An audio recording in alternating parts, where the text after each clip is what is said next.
Bismillah, Assalamualaikum warahmatullahi wabarakatuh.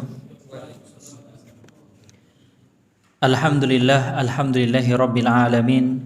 Wabihi nasta'in ala umuri dunya waddin. Wassalatu wassalam ala ashrafil anbiya wal mursalin Nabiyyina Muhammad wa ala alihi wa sahbihi wa man tabi'ahum bi ihsanin ila yaumiddin, amma ba'd. Allahumma alimna ma yanfa'una wanfa'na bima 'allamtana wa zidna ilma.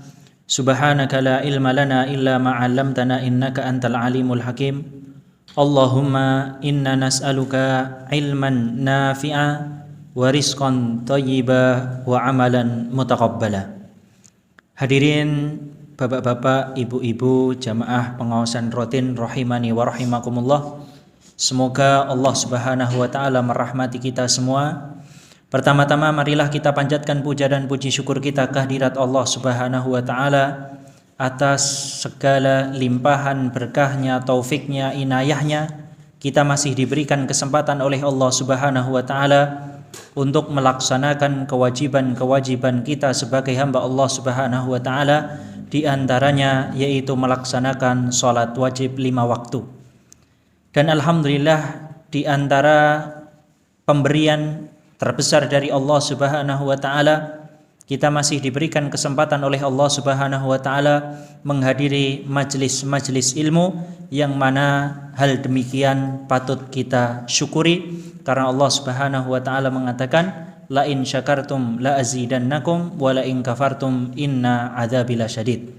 Bila mana kita sebagai seorang hamba bersyukur atas nikmat-nikmat yang telah diberikan Allah Subhanahu wa taala kepada kita, maka Allah pun akan menambahkan nikmat-nikmat yang lain. Sebaliknya, wala in kafartum, bila mana kita telah diberikan nikmat oleh Allah Subhanahu wa taala namun kita kufur kepada Allah Subhanahu wa taala, maka ini di antara rahmat Allah juga.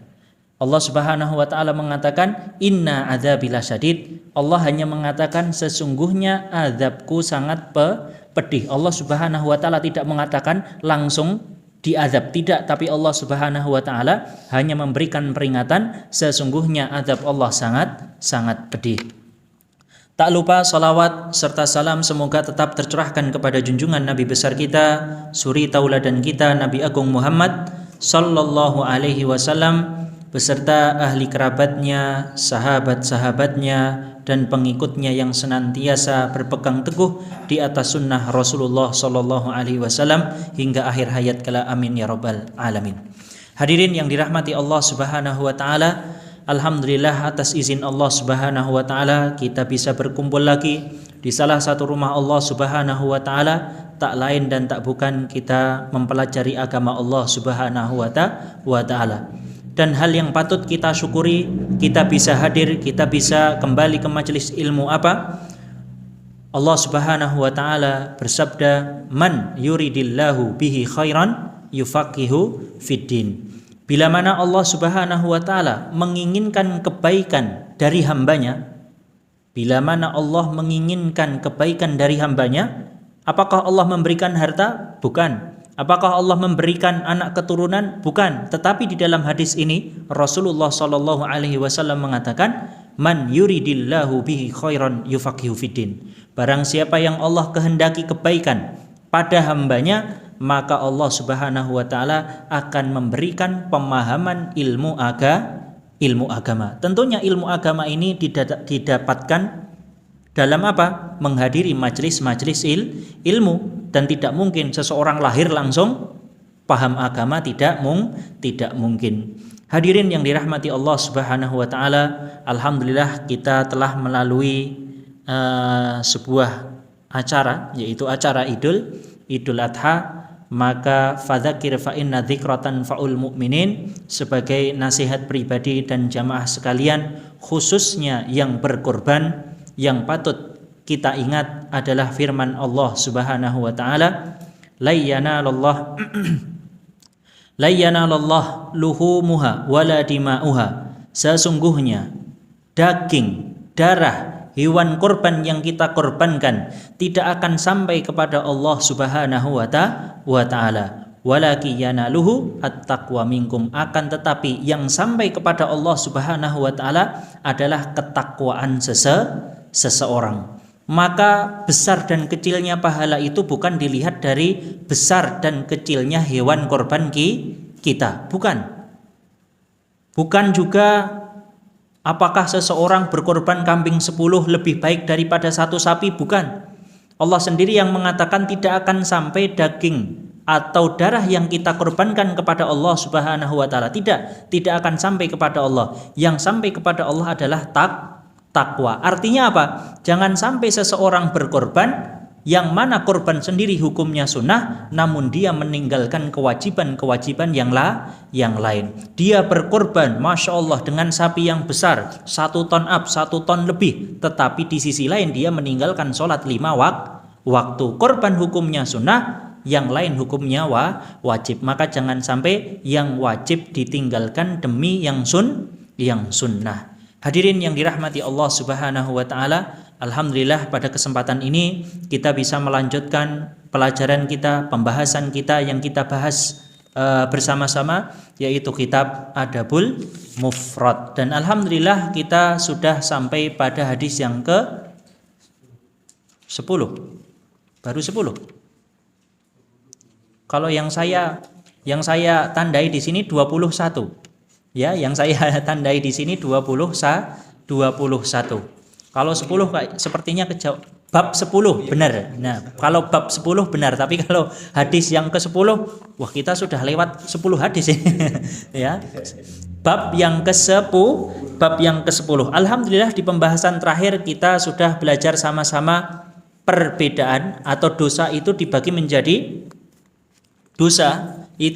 menjadi dua, dosa besar dan dosa kecil. Dan sudah kita pelajari juga apa perbedaan keduanya. Para ulama berbeda pendapat apa itu pengertian dosa besar. Di antaranya ada yang mengatakan bahwasannya dosa besar adalah dosa yang mana ada ancaman dari Allah Subhanahu wa taala. Sebagian lagi mengatakan bahwasannya dosa besar adalah dosa yang mana ada hadnya di dunia maupun di akhirat. Apa itu had? Had itu artinya hukuman. Contohnya, orang yang mencuri maka ada hadnya. Apa itu hadnya? Dipotong tangan. Maka ini disebut dengan had. Zina ada hadnya. Apa itu? Dirajam. Maka sesuatu atau dosa yang ada hadnya di dunia, maka itu termasuk dosa besar. Selainnya maka itu termasuk dosa kecil. Akan tetapi salah satu nasihat yang disampaikan oleh salah satu tabi'in yang bernama Bilal bin Sa'ad, salah satu nasihat yang sangat berharga. Beliau mengatakan, la tangdur ila sigori ad-dunub. Jangan sampai kita melihat kecilnya dosa. Walakin ungdur ila man asai. Tetapi lihatlah kepada siapa engkau bermaksiat. Jangan sampai seseorang melihat dosa ini kecil, nggak apa-apa, dosa kecil. Akan tapi nasihat beliau, walakin ungdur ila man asait, walakin lihatlah kepada siapa engkau berdosa atau berbuat maksiat. Hadirin yang dirahmati Allah Subhanahu wa taala, maka melanjutkan pembahasan kita yaitu bab yang ke-10, hadis yang ke-21, dan telah kita sampaikan pada pembahasan kita lebih atau khususnya lebih mendalami kepada arti atau makna atau syarah matan hadis. Hadis yang ke-21, Imam Bukhari rahimahullahu taala mengatakan, haddatsana Khalid ibnu Mahlad. Beliau mendapatkan berita atau kabar dari Khalid ibnu Mahlad. Qala, beliau mengatakan, haddatsana Sulaiman ibnu Bilal. Beliau mendapatkan kabar dari Sulaiman bin Bilal. Qala, beliau mengatakan, haddatsana Suhail an abihi. Beliau mendapatkan kabar dari Suhail an abihi, dari bapaknya. An Abi Hurairah radhiyallahu an, dari sahabat yang mulia Abu Hurairah radhiyallahu an. Anin Nabi sallallahu alaihi wasallam, dari Nabi Muhammad sallallahu alaihi wasallam, qala, beliau sallallahu alaihi wasallam mengatakan, raghima anfuh, celaka. Rogima anfuh artinya celaka. Pada dasarnya secara bahasa rogima anfuh itu artinya adalah rogima anfuh, seseorang tersungkur akhirnya terkena. Anfun itu dalam bahasa Arab artinya hidung. Anfun dalam bahasa Arab itu artinya hidung. Maksudnya di sini secara bahasa, secara tekstual artinya seseorang tersungkur kemudian hidungnya terkena kotoran. Ya, karena orang yang tersungkur kemudian hidungnya terkena kotoran menunjukkan orang itu hina. Contohnya pengen menghinakan orang lain, kan biasanya dorong sampai tersungkur, apalagi kalau sudah kotor hidungnya contohnya, maka itu sudah mendapatkan kehinaan. Nah, ini maksudnya ya, pada dasarnya atau pada asalnya maknanya rogima anfun adalah hidung yang kotor karena kotoran tanah. Namun secara secara arti ya, di sini artinya celaka atau hina. Sangat hina, sangat celaka. Dibacakan berapa kali? 3 kali. Rogima anfuh, menunjukkan kenapa Rasulullah Shallallahu Alaihi Wasallam menyampaikan 3 kali, bahwasannya kalimat ini sebagai penegas. Contohnya, seseorang diklaim, oh kamu mencuri, kemudian dia mengatakan, enggak, aku tidak mencuri. Maka perkataan ini kurang kuat. Sangat kuat lagi bila mana kalimat tersebut tekankan. Benar, kamu mencuri? Enggak, aku enggak mencuri. Benar, aku enggak mencuri. Benar, aku enggak mencuri. Maka ya, 3 kalimat atau 3 jumlah ini, kenapa Rasulullah Shallallahu Alaihi Wasallam menjelaskan 3 kali atau menyebutkan 3 kali, tidak lain dan tidak bukan sebagai penegas. Sangat hina, sangat celaka. Sangat hina, sangat celaka. Berapa kali? 3 kali. Kemudian sahabat bertanya, qalu, siapa yang bertanya? Para sahabat.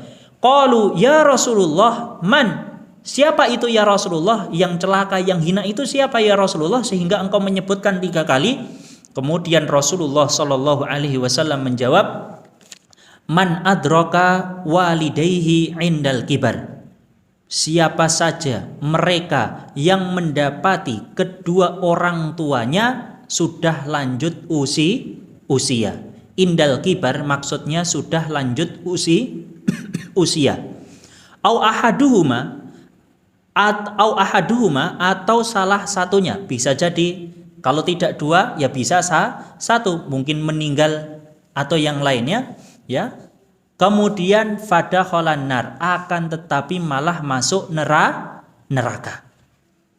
Siapa yang celaka, siapa yang hina? Yaitu mereka seorang anak yang mendapati orang tuanya sudah sepuh, sudah lanjut usia, atau salah satu, atau mendapatkan salah satunya malah masuk neraka. Apa maksudnya? Berarti kalau kita mendapatkan orang tua yang lanjut usia masuk neraka, apakah seperti itu? Bukan ya, tapi ada maksudnya. Apa itu maksudnya? Orang atau seorang anak yang mendapati kedua orang tuanya sudah sepuh, sudah lanjut usia, malah durhaka.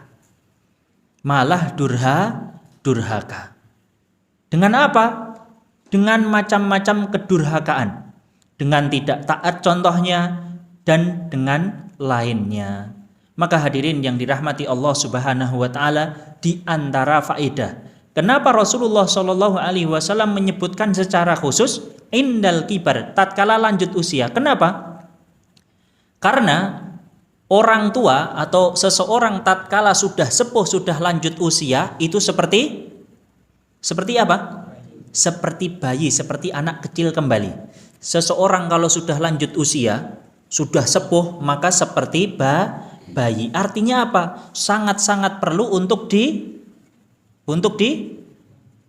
dijaga, ya, untuk ditemani dan lain-lain. Bukan sebaliknya, sudah lanjut usia malah dibuang. Maka ini apa? Ancaman dari Rasulullah Shallallahu Alaihi Wasallam, fadakhala annar.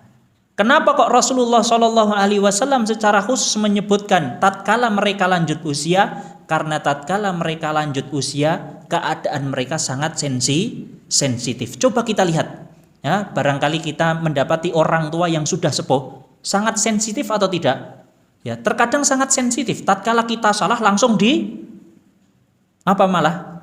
Wah, ya tatkala mungkin mendapatkan seorang anak salah, terkadang malah langsung diteruskan. Kenapa? Karena mereka sudah makan asam garam kehidupan, seakan-akan melihat kamu itu bisa apa? Dulu kita orang tua, dulu kita ya kecil kita, besar kita seperti ini, seperti ini. Maka hadirin yang dirahmati Allah Subhanahu wa taala, maka yang perlu kita kerjakan dalam menghadapi orang tua yang sudah sepuh, sudah lanjut usia adalah sabar. Karena Allah Subhanahu wa taala dan Rasulullah sallallahu alaihi wasallam menyebutkan secara khusus tatkala mereka lanjut usia. Ya, keadaan yang sangat sensitif, barangkali dalam umur segitu orang tua sangat sensitif, lebih mudah marah.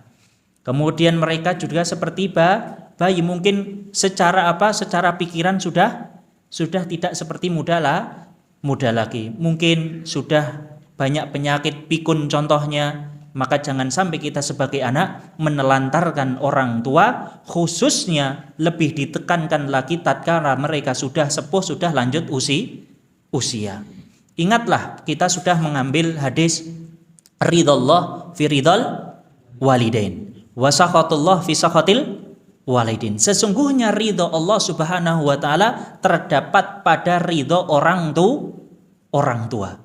Dan kemurkaan Allah Subhanahu wa taala terdapat pada murka orang tua.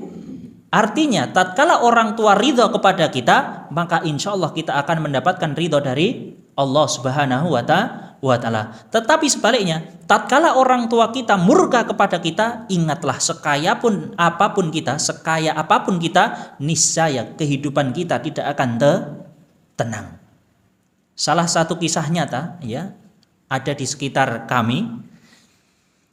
Beliau memiliki orang tua, ya. Beliau memiliki orang tua yang qadarullah sudah sangat sepuh. Qadarullah, anak ini meninggalkan orang tuanya sebatang kara. Dia pergi ke kota yang terkenal dengan kota tambang. Akhirnya dia menikah, dia hidup di sana, dan dia tidak mau mengurus orang tua lagi. Sudah bertahun-tahun lamanya dia tidak kembali. Walhamdulillah dia hidup kaya raya.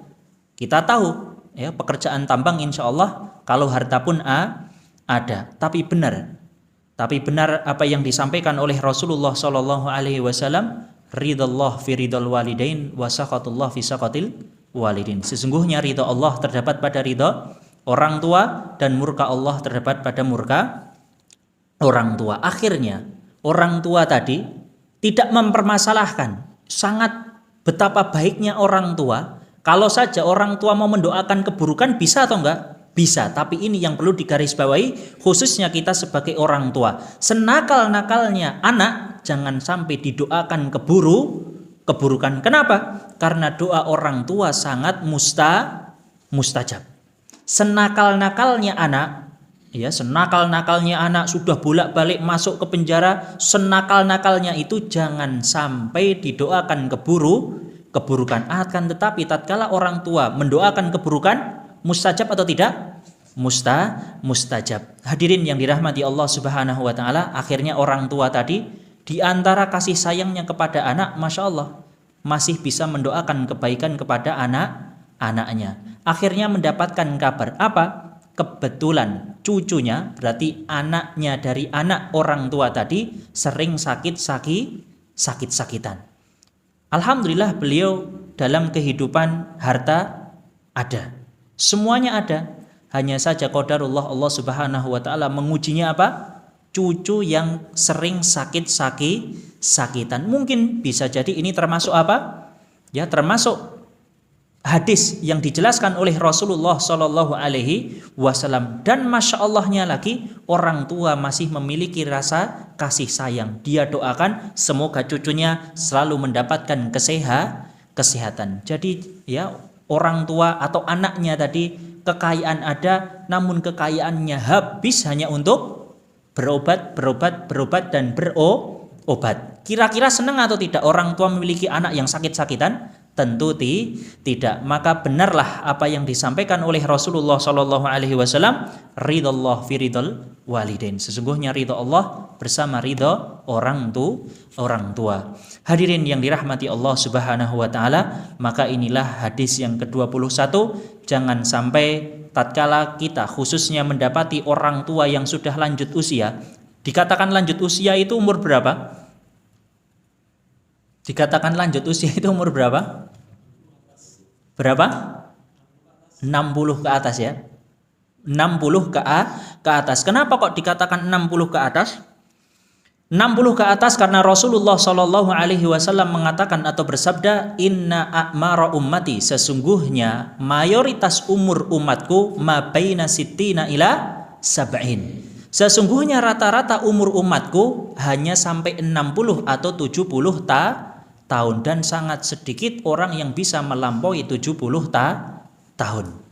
Ya, maka inilah yang dikatakan umur lanjut usia. Maka hadirin yang dirahmati Allah Subhanahu wa taala, surga itu berada sebagaimana ada ungkapan surga itu di bawah telapak mata kaki ibu. Bukan berarti kemudian diangkat, surganya di sini. Bukan, maksudnya adalah ini hanya pepatah. Untuk apa? Untuk selalu berbakti kepada orang tua, khususnya kepada ibu.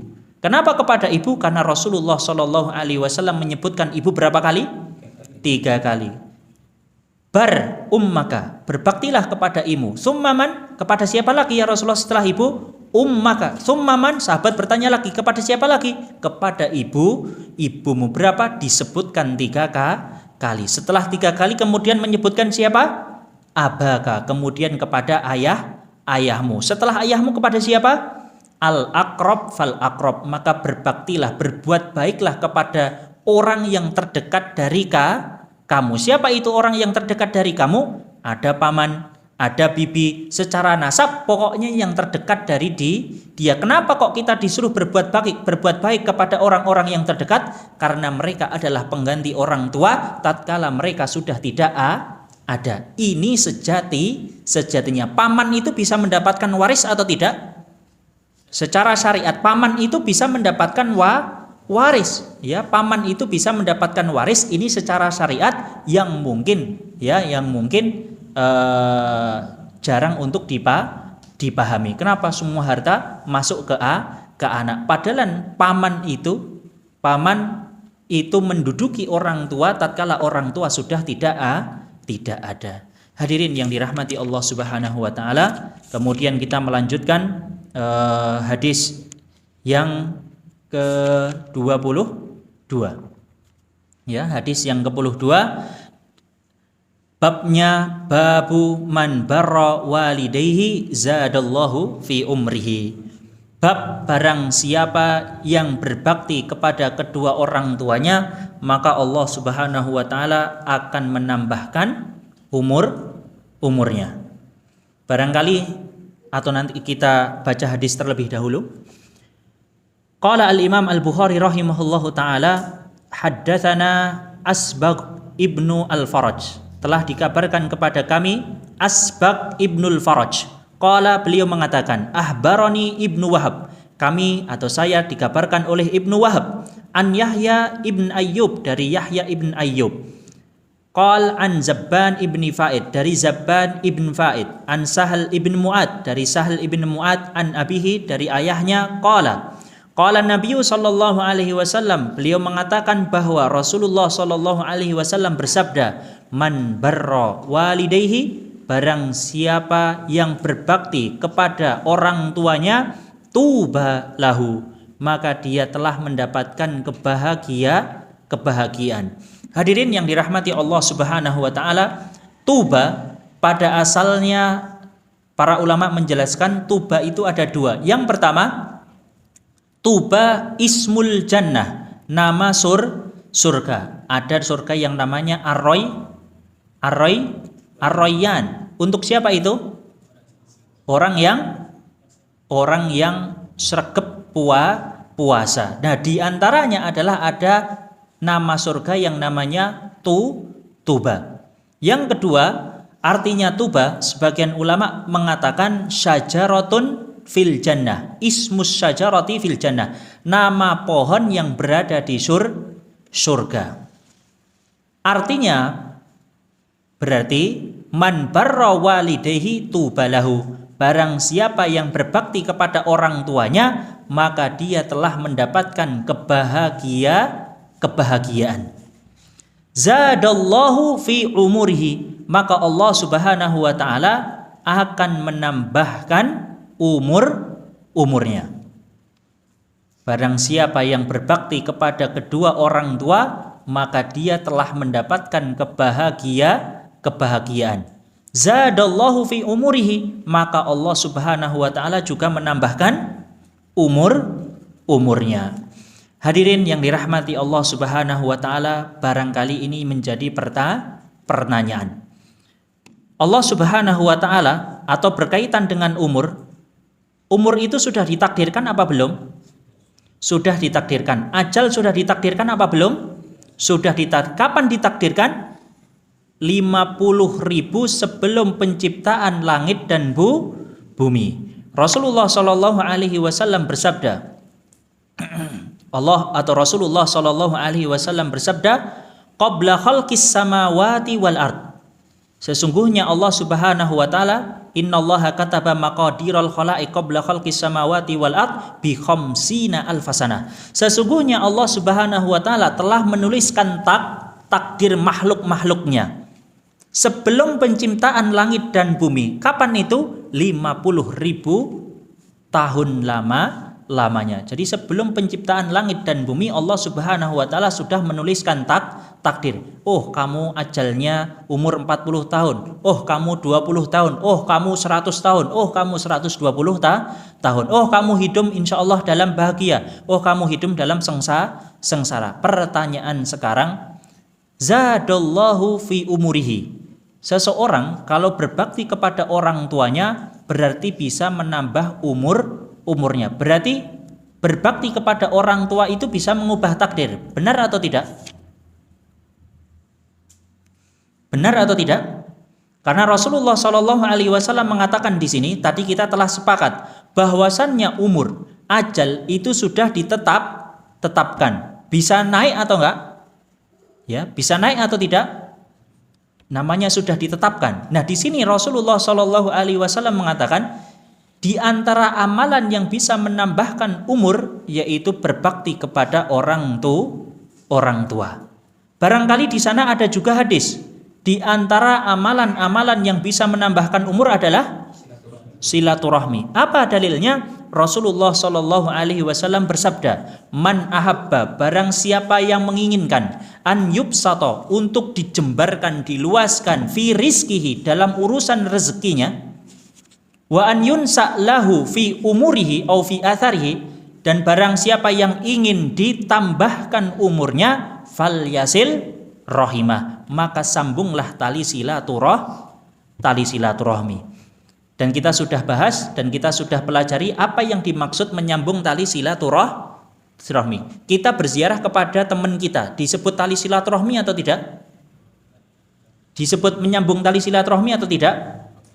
Tidak. Kita memiliki tetangga, yang mana tetangga tersebut tidak ada hubungan secara nasab, secara mahram. Kemudian kita menziarahi, berbakti atau berbuat baik kepadanya, disebut menyambung tali silaturahmi atau tidak? Tidak. Dan sudah kita bahas nih, semoga tidak lupa ya. Nah, maka di sini Rasulullah Shallallahu Alaihi Wasallam mengatakan, barang siapa yang ingin diluaskan rezekinya, siapa yang ingin ditambahkan umurnya, fal yasil rahimah, maka sambunglah tali silaturahmi. Berarti menyambung tali silaturahmi itu bisa merubah takdir. Benar atau tidak? Hadirin yang dirahmati Allah Subhanahu wa taala, maka kembali kepada hadis yang ini dahulu. Ya, maksudnya man barra walidayhi tubalahu zadallahu fi umurhi, artinya adalah ditambahkan keberkahan dalam hidup. Ya, Allah Subhanahu wa taala menambahkan umur, artinya Allah Subhanahu wa taala memberkahi umur tersebut. Sebagaimana yang disampaikan oleh Imam An-Nawawi rahimahullahu taala. Imam Nawawi rahimahullahu taala mengatakan, yakni az-ziyadatu bil barakah. Az-ziyadatu bil barakah. Az-ziyadah, tambahan di sini, tambahan umur di sini artinya adalah tambahan dalam keberkahan. Ya, artinya ditambahkan keberkahan. Ada yang umur 70, sama-sama 70. Nah, orang yang berbuat bakti kepada orang tuanya walaupun 70 sama 70 tetapi kualitasnya lebih baik 70 yang si A. Kenapa? Karena keberkahan hidup, dia bisa beramal soleh, dia bisa berbakti kepada orang tuanya. Kemudian beliau mengatakan az-ziyadatu bil barakati fi umurihi. Tambahan di sini artinya, Imam Nawawi di sini mengatakan penambahan di sini artinya penambahan dalam keberkahan pada umurnya. Wa taufiqu li ta'at, dan taufik Allah Subhanahu wa taala untuk mengerjakan taat, ketaatan kepada Allah Subhanahu wa taala. Wa imaratu awqatihi bima yanfa'uhu fil akhirah, dan memanfaatkan, seseorang bisa memanfaatkan waktu-waktunya untuk urusan akhirat. Wa siyanatuhu an doyai fi ghairi dalik, dan seseorang tersebut dijaga dari amalan-amalan yang bisa melalaikan urusan akhirat. Ini yang dimaksud az-ziyadah. Allah Subhanahu wa taala akan menambahkan umurnya, maksudnya ditambah keberkahan. Keberkahan apa?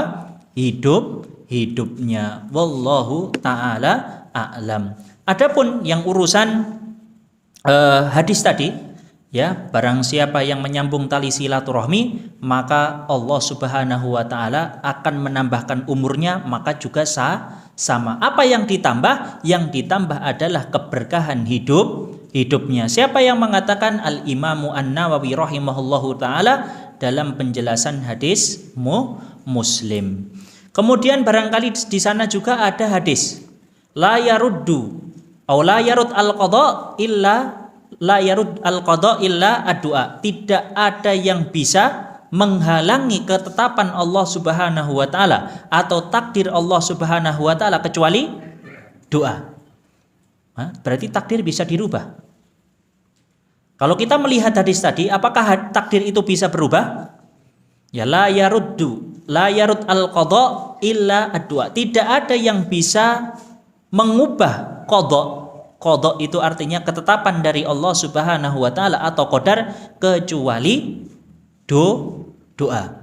Hadirin yang dirahmati Allah Subhanahu wa taala, maka di sini para ulama dalam hadis ini sebagian mengatakan ya, doa itu bisa mengubah. Apa dalilnya? Yamhullah may yasha wa yusbit. Sesungguhnya Allah Subhanahu wa taala menghapus dan menetapkan sesuai kehendaknya. Wa indahu ummul kitab, dan di sisi Allah Subhanahu wa taala ummul kitab. Apa itu ummul kitab? Maksudnya ummul kitab di sini adalah lauhul mahfud. Jadi pada dasarnya Allah Subhanahu wa taala memiliki kehendak untuk menghapus atau menetapkan. Jadi sebagian ulama tadi mengatakan apa? Ya, bisa dirubah. Bisa dirubah. Yang kedua, maksud dirubah di sini adalah takdir malaikat. Jadi ada takdir azali yang mana itu takdir yang ditulis oleh Allah Subhanahu wa taala di mana lauhil mahfud. Yang kedua adalah takdir yang ditakdirkan oleh malaikat atas izin dari Allah Subhanahu wa taala. Apa contohnya? Apa dalilnya? Yaitu fase peniupan ruh tatkala dalam kandungan. Kapan seseorang ditiupkan ruh dalam kandungan? Umur berapa? Umur 40? 4? Siapa tadi? Ya, 120 hari. 40 pertama fase kehidupan, ya, fase kehidupan sebagaimana yang dijelaskan oleh Rasulullah Shallallahu alaihi wasallam. Yang pertama adalah 40 hari nutfatan, air mani, sperma tercampur dengan ovum. Kemudian setelah 40 pertama masuk ke 40 kedua. Masuk apa itu berarti? Masuk ke gumpalan darah. Kemudian 40 yang ketiga mudghatan. Apa itu mudghah? Menjadi daging. Berapa? 40 40 40 40 40 40 120. Tatkala seseorang sudah menjadi 120, akhirnya Allah Subhanahu wa taala menyuruh malaikat untuk menetapkan 4 takdir. Apa itu 4 takdir? Pertama apa? Ajal. Ya, yang pertama adalah ajal. Yang kedua adalah rezekinya. Yang ketiga adalah amalnya. Yang keempat, apakah dia termasuk ahlu as-sa'adah am ahlu as-saqawah? Apakah termasuk orang yang senang atau termasuk orang yang sengsara? Jadi 4 hal ini yang ditetapkan oleh malaikat. Maka hadis tadi yang bisa merubah itu maksudnya adalah ketetapan yang ditetapkan oleh malaikat. Tetapi kalau yang di Lauhil Mahfudz sudah tidak bisa diganggu gugat. Ya, ini adalah perbedaan oleh para ulama. Yang pertama, yang maksudnya dirubah adalah yaitu kembali kepada Allah Subhanahu wa taala, karena Allah Subhanahu wa taala mengatakan yamhullah may yasha wa yusbit. Sesungguhnya Allah Subhanahu wa taala menghapus dan menetapkan sesuai kehendaknya. Dan sebagian lagi mengatakan yang dimaksud bisa mengubah di sini adalah takdir yang dibawa malaikat. Ya, seperti contohnya malaikat sudah menetapkan, oh si fulan meninggal umur 40 tahun. Ya, ini masih dirubah, masih bisa diubah karena amalan kita. Kenapa? Karena belum sampai ke Lauhil Mahfudz. Hadirin yang dirahmati Allah Subhanahu wa taala, dari hadis ini maka muncullah atau keluar masalah fikih. Masalah fikih apa itu? Tatkala janin keguguran sebelum 120 hari, bukan tahun ya, 120 hari, maka wajib disolatkan atau tidak? Maka tidak wajib disolatkan. Kenapa? Mengambil faidah dari hadis tersebut, karena sebelum 120 hari janin yang berada di perut seorang ibu belum ada ruhnya, maka tidak perlu untuk disolatkan, tidak perlu dikafankan. Kurang dari berapa? 120 hari. Jadi tidak perlu dikafankan, tidak perlu disolatkan. Kenapa? Belum ditiupkan kepadanya ruh. Adapun setelah 120 hari, maka para ulama menyimpulkan kalau sudah 120 hari ke atas, maka sudah disolatkan dan dikafani karena sudah mendapatkan ruh dari Allah Subhanahu wa taala. Barangkali faidah ini bisa diambil pada pelajaran fikih pada asatidah yang lain, karena ada pelajaran fikih juga nggih. Ada pelajaran fikih. Sudah sampai bab janaiz. Oh, sudah nggih, sudah. Hadirin yang dirahmati Allah Subhanahu wa taala, itulah hadis yang ke-22. Jadi maksudnya ditambah umur di sini adalah ditambahkan keberkahan. Hadis selanjutnya ini adalah hadis yang terakhir yang kita ambil pada kesempatan ini. Sudah masuk Isya atau belum? Belum. Ini adalah hadis terakhir yang insya Allah akan kita ambil pada kesempatan yang bahagia ini. Bab yang ke-12, babu la yastaghfiru li abihi al-musyrik. Bab atau judul tidak memohonkan ampun kepada orang tuanya yang musyrik.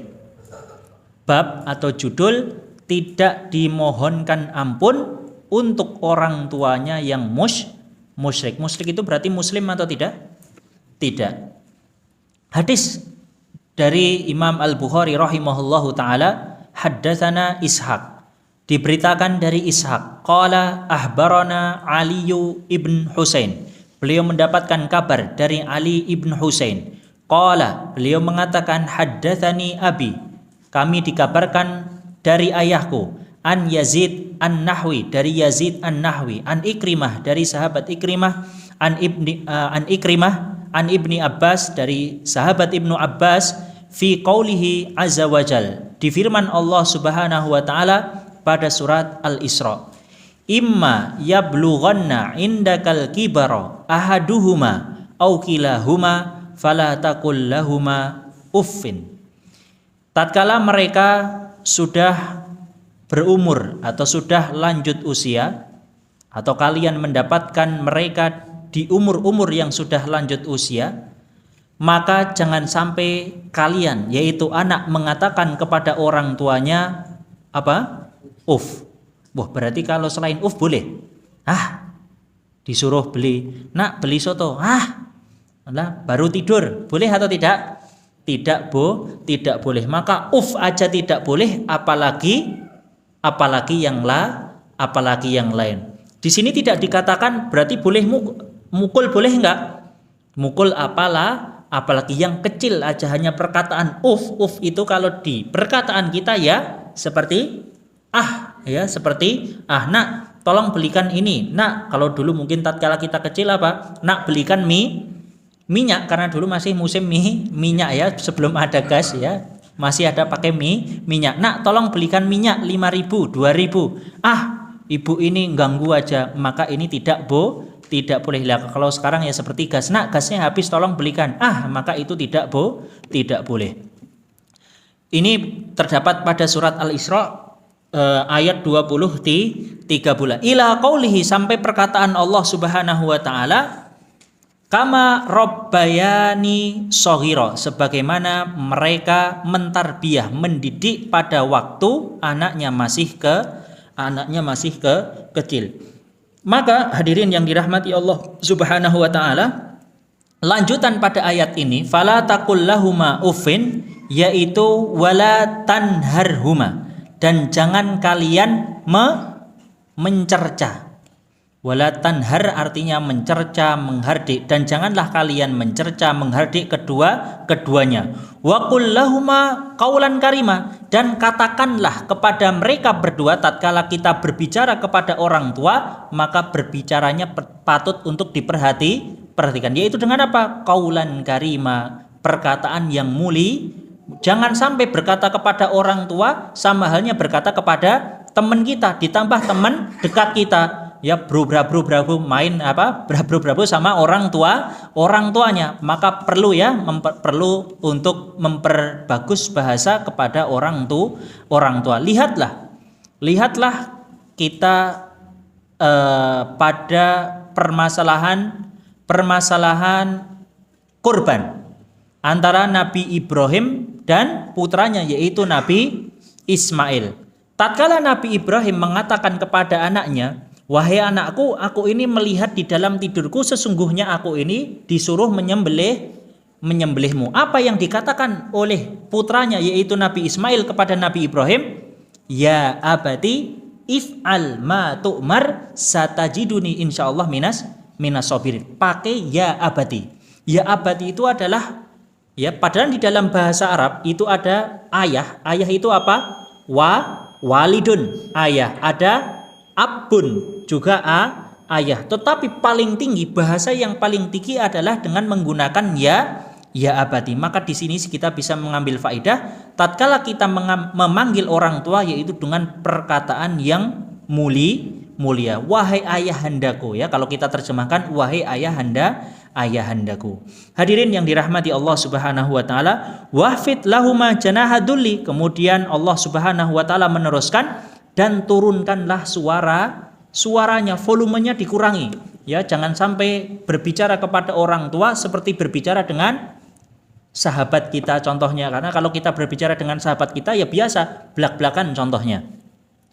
Wahfid lahuma janahadulli minar rahmah, ya, turunkan volumenya, turunkan suaranya untuk kasih sayang kepada orang tua. Waqul, dan katakanlah atau berdoalah kepada Allah Subhanahu wa taala, Rabbirhamhuma, Allah Subhanahu wa taala tolong kasih sayangilah kepada kedua orang tua, kama rabbayani shaghira, sebagaimana mereka mentarbiyah atau membesarkan anaknya pada waktu kecil. Fa nasohatha, kemudian Allah Subhanahu wa taala fa nasohatha, artinya adalah menghapusnya. Maka ayat ini kemudian dihapus oleh Allah Subhanahu wa taala dengan baroah, dengan ayat makana lin nabi, tidak sepantasnya bagi seorang nabi, walladzina amanu, dan orang-orang yang beriman kepada Allah dan Rasulnya, ayyastaghfiru, untuk memohonkan ampun, lil musyrikin, untuk orang-orang yang musyrik, walau kanu uli kurba, sekalipun mereka adalah karib kerabat kita, mimba di mata bayyana lahum, tatkala orang tersebut, orang musyrik tersebut sudah jelas-jelas musyriknya, annahum ashabul jahim, sesungguhnya mereka termasuk ashabul jahim, termasuk penghuni neraka. Hadirin yang dirahmati Allah Subhanahu wa taala, karena waktu sudah mepet, yang dimaksud ayat yang pertama tadi mengatakan waqul, dan katakanlah dan mintalah doa kepada Allah Subhanahu wa taala, irhamhuma, doa kepada orang tua ya Allah. Di ayat yang pertama ini masih umum. Ada orang tua yang muslim, ada orang tua yang meninggal dalam keadaan musyrik. Di ayat pertama disuruh mendoakan orang tua, mau muslim mau musyrik, disuruh mendoakan orang tua, ya Allah ampunilah mereka. Irhamhuma, berikanlah rahmat kepada orang tua. Ini masih umum. Ada yang muslim, ada yang musyrik. Nah, ayat ini dihapus oleh Allah Subhanahu wa taala, diganti dengan ayat setelahnya. Apa? Tatkala orang tua kita meninggal dalam keadaan musyrik, maka jangan sampai didoakan. Ingat, yang perlu digarisbawahi, tatkala sudah meninggal dan jelas-jelas meninggalnya dalam keadaan musyrik. Sudah meninggal dan jelas-jelas dalam keadaan musyrik. Siapa yang mengatakan di sini? Yang mengatakan bukan kita, tapi siapa yang melarang di sini? Allah Subhanahu wa taala. Maka tatkala ada orang tua yang jelas-jelas orang tua tersebut musyrik, jelas-jelas ya, yang jelas-jelas, karena terkadang ada orang yang tidak jelas meninggalnya ini musyrik atau muslim. Ada atau tidak?